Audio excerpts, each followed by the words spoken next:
Good morning, students. How are you today? I hope you are fine wherever you are. Welcome to my class, English for Junior High School for Islamic. And I am your teacher, Miss Asriana.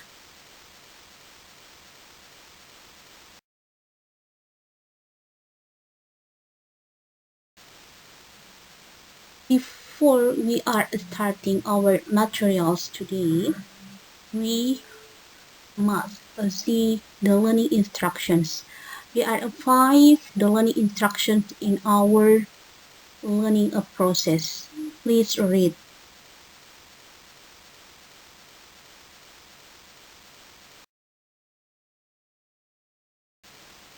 We are going to study chapter 2. The title is Let's Live a Healthy Life. Kompetensi dasar pengetahuan menerapkan fungsi sosial, struktur teks, dan unsur kebahasaan teks, interaksi, transaksional lisan dan tulis yang melibatkan ungkapan maksud tujuan, persetujuan, keharusan, dan himbauan. Dan kompetensi dasar keterampilan menyusun teks interaksi dan unsur kebahasaan teks interaksi transaksional lisan dan tulis yang melibatkan ungkapan, maksud tujuan, persetujuan, keharusan, dan himbauan.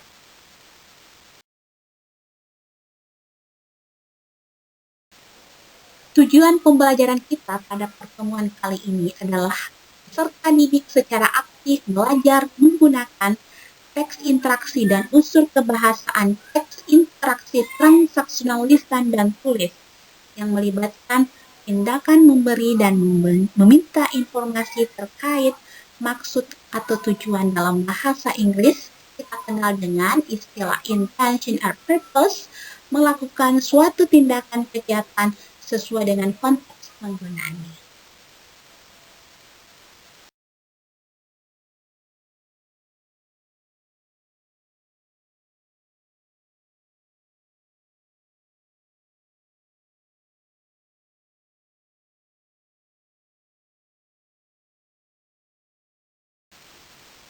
We are starting to study this expression. Teks interaksi dan unsur kebahasaan teks interaksi transaksional lisan dan tulis yang melibatkan tindakan memberi dan meminta informasi terkait maksud tujuan, intention or purpose. Pengertian ungkapan maksud dan tujuan dalam bahasa Inggris adalah intention or purpose yang digunakan untuk menunjukkan maksud dan tujuan seseorang untuk melakukan suatu tindakan. Ekspresi-ekspresi atau ungkapan-ungkapan yang bisa kita gunakan dalam intention or purpose adalah to, artinya untuk, in order to bermaksud untuk, in order not to bermaksud tidak untuk, ya, so that diartikan supaya, bisa juga sehingga.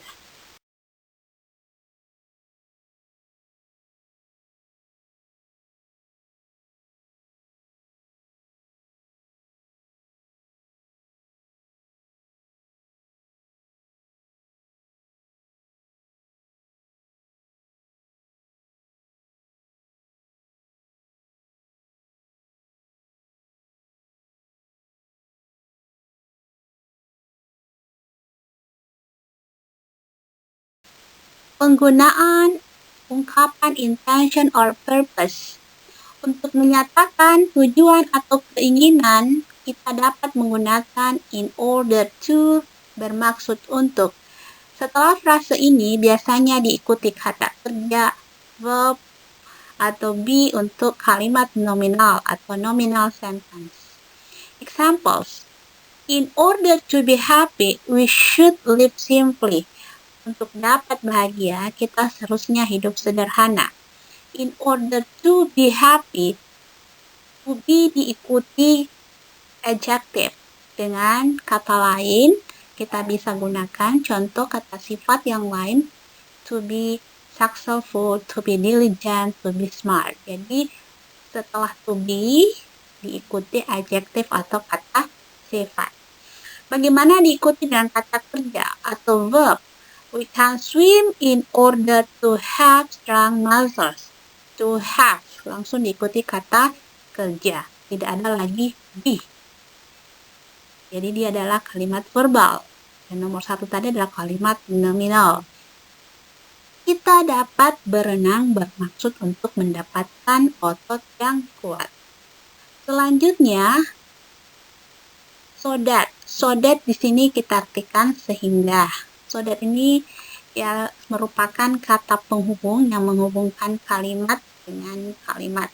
Jadi setelah frase ini atau so that biasanya diikuti oleh kalimat subjek verb. Kita lihat contoh examples. We should study hard so that we can pass the exams. Kita seharusnya belajar giat sehingga kita dapat lulus ujian. So that di sini sebagai kata penghubung yang mana menghubungkan kalimat pertama, we should study hard so that kalimat kedua, we can pass the exams. Selanjutnya, contoh kedua, we have to do warming up before doing exercise so that we don't get muscles injury. Kita harus melakukan pemanasan sebelum olahraga sehingga kita dapat mengalami cedera otot. Yang mana kalimat pertama? Ya, betul sekali. We have to do warming up before doing exercise. Kalimat keduanya, we don't get muscle injury. Jadi so that di sini sebagai kata penghubung atau conjunction. Selanjutnya kata to. To biasanya diikuti verb atau be sama tadi in order to, tetapi kita hilangkan in ordernya.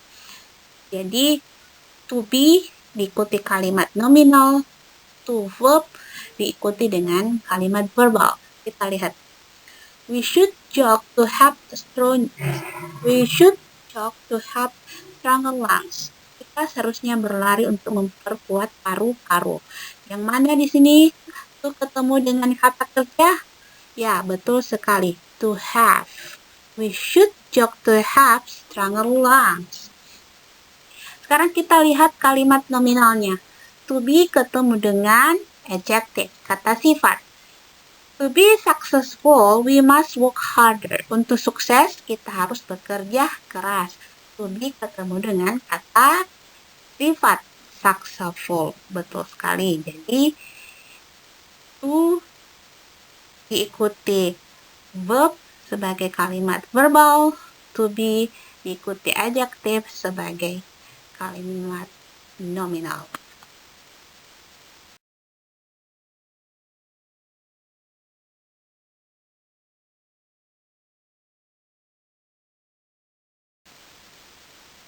Alright students, look at the conversation between Siti, Dayu, Edo, and Udin. Hi Dayu, have you taken any medicine yet? Yes, I have, but it only helps a little. Maybe you just have to take some rest in order to get well soon. You are right. In fact, I have been to the toilet many times today. You need to drink a lot of water so that you will not get dehydrated. This is a good lesson for me. I never care about what I eat. Right, friends? Don't forget to wash your fruits and vegetables before you eat them so that you will not take any germs into our tummy. Yes, boss, you are right. We should always clean our food well. I should be more careful now. Dayu, you look very pale. I think you need to see the doctor soon in order to get help. Don't take diarrhea lightly.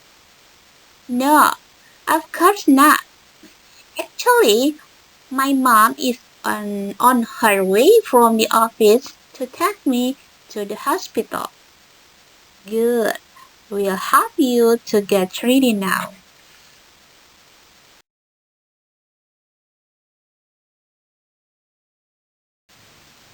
Alright students, after you study about the expression of intention or purpose, and then look at exercise 4. And then read the instructions of exercise 4. Yang pertama, catatlah materi tentang expressions of intention or purpose dan conversation pada buku catatan kalian. Carilah expression of intention or purpose pada conversation tadi yang telah dibaca sebelumnya. Kemudian artikan ke dalam bahasa Indonesia. Dikerjakan di kertas HPS, lalu disimpan di portofolio kalian masing-masing. Examples. We should sweep the floor to get rid of dirt. Kita seharusnya menyapu lantai untuk menghilangkan debu. Alright, students, I think it is enough our explanation about the expression, intention, or purpose. Thank you very much for your attention. Syukran jazila. See you tomorrow and the last word. Assalamualaikum warahmatullahi wabarakatuh.